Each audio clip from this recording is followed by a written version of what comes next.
ভাই আজকে এমন একটি স্মার্টফোন নিয়ে কথা বলবো, আমার মনে হয় যেটিতে সবচেয়ে পাওয়ারফুল প্রসেসর ব্যবহার করা হয়েছে। আসলে এটাই প্রথম কোন স্মার্টফোন যেটাতে স্ন্যাপড্রাগন 8 এলিটের প্রসেসর ব্যবহার করেছে। সাথে আরো রয়েছে বিগ ব্যাটারি, দুর্দান্ত ডিসপ্লে এবং ক্যামেরা সেটআপ। সো এই ফোনটিতে আমরা যেমন কিছু ভালো দিক পেয়েছি, তেমনি কিন্তু কিছু খারাপ দিকও পেয়েছি। সো আজকের ভিডিওটি সম্পূর্ণ দেখে আপনি সিদ্ধান্ত নেবেন এই ফোনটি আসলে আপনার জন্য কেনা বেস্ট হবে কি হবে না। সো যাওয়া যাক মেইন ভিডিওতে। আজকে যে ফোনটিকে নিয়ে কথা বলবো সেটি হলো রিয়েলমির একটি ফোন, রিয়েলমি GT7 Pro।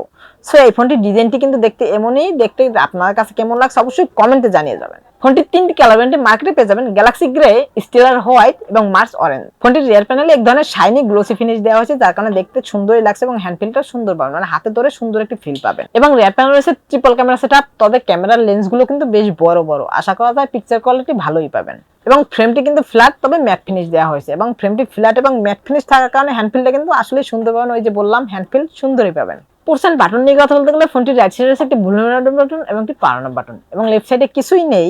উপরের দিকে রয়েছে আইএল ব্লাস্টার এবং সেকেন্ডারি মাইক্রোফোন, এবং নিচের দিকে রয়েছে SIM tray, microphone, USB type C charging port এবং একটি স্পিকার। এবং সাথে রয়েছে 6.78 ইঞ্চি ডিসপ্লে, থিকনেস 8.6 মিলিমিটার এবং ওজন 222 গ্রাম। ভাই ওজন কিন্তু অনেকটাই বেশি, হাতে ধরে ইটিট একটা ফিল হতে পারে, কিন্তু কোনো ব্যাপার না, মেনে নিতেই হবে। যেহেতু ফোনটিতে ওজন বেশি, হ্যান্ডফিল কিন্তু সুন্দর পাবেন না, মানে এক হাতে ব্যবহার করতে গেলে একটু ভারী ভারী মনে হবে, তবে কিছুই করার নেই।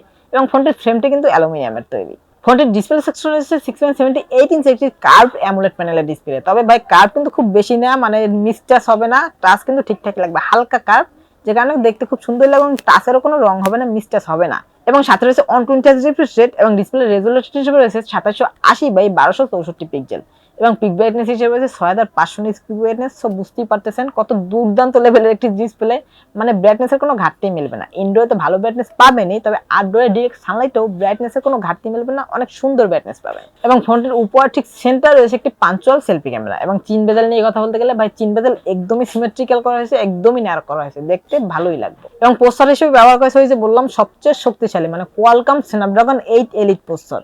এটি একটি অক্টাকোর প্রসেসর। ভাই আরেকটি দুর্দান্ত বিষয় আছে, মানে এই প্রসেসরটি কিন্তু ভাই মাত্র 3 ন্যানোমিটার আর্কিটেকচারে বিল্ড করা। গেমিং নিয়ে কথা বলতে গেলে ভাই গেমিং স্মুথলি প্লে করতে পারবেন, যে কোনো ধরনের গেম একদম হাই গ্রাফিক্স সেটিংসে স্মুথলি প্লে করতে পারবেন। ব্যাটারি সেকশন রয়েছে 6500 mAh একটি ব্যাটারি, এবং একটি চার্জার হিসেবে রয়েছে 120 ওয়াট একটি ফাস্ট চার্জার। ভাই মানে কখনো এই ফোনটিকে চার্জ করবেন আপনি বুঝতেই পারবেন না, মানে খুব দ্রুতই চার্জ হয়ে যাবে। এবং সিকিউরিটির জন্য ব্যবহার করেছে কিন্তু ইন ডিসপ্লে ফিঙ্গারপ্রিন্ট সেন্সর, যেটা খুবই ফাস্ট অ্যান্ড অ্যাকুরেট, মানে টাচ করার সাথে সাথে আনলক হয়ে যাচ্ছিল। এবং ফিঙ্গারপ্রিন্ট সেন্সরের পজিশনটাও ঠিকঠাকই আছে, আমার কাছে মনে হয় ঠিকঠাকই আছে। অপারেটিং সিস্টেম হিসেবে রয়েছে অ্যান্ড্রয়েড 14 এবং ইউআই হিসেবে রয়েছে রিয়েলমির নিজস্ব ইউআই, মানে রিয়েলমি UI 5.0।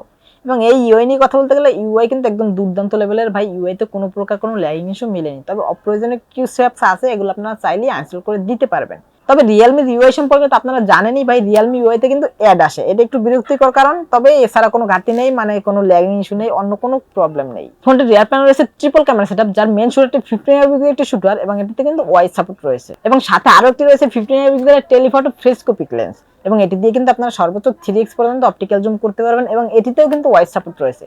এবং সর্বশেষ রয়েছে 8 মেগাপিক্সেল একটি আল্ট্রা ওয়াইড শুটার, এবং ফ্রন্টে রয়েছে 16 মেগাপিক্সেল একটি সেলফি ক্যামেরা। এবং এই ফোনটির রিয়ার ক্যামেরা, মানে মেইন ক্যামেরা দিয়ে সর্বোচ্চ ভিডিও রেকর্ড করতে পারবেন 60 fps এ।